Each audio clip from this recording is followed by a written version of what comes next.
In this lecture, we're going to add our weapons to the player prefab.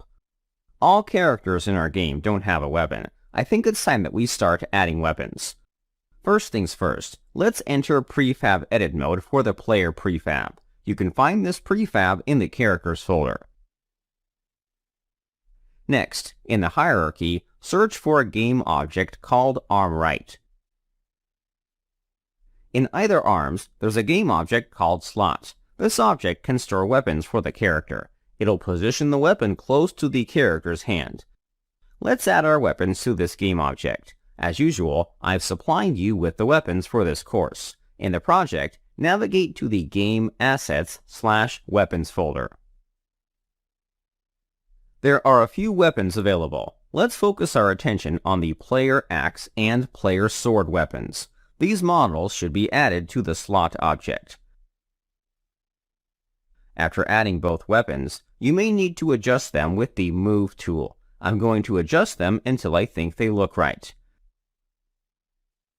Next, I'm going to rotate both weapons. Both weapons should be facing upward toward the player.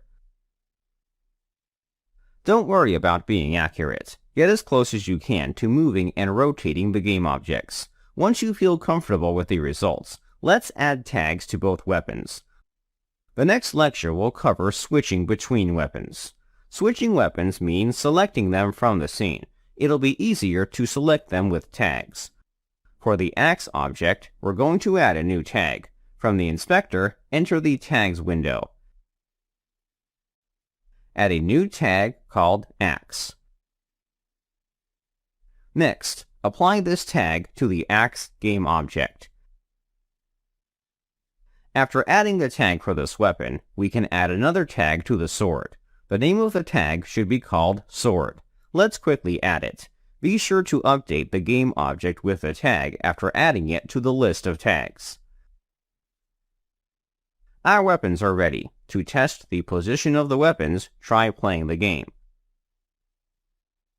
If we look at the player, they're holding both weapons. That's perfectly fine. We'll work on toggling their appearance. Try initiating an attack with the weapons. They should move along with the player's hand. If they look off, you may need to adjust their size, position, or rotation. It's going to be an experimental process. Overall, I'm happy with the results. In the next lecture, let's begin toggling the weapons.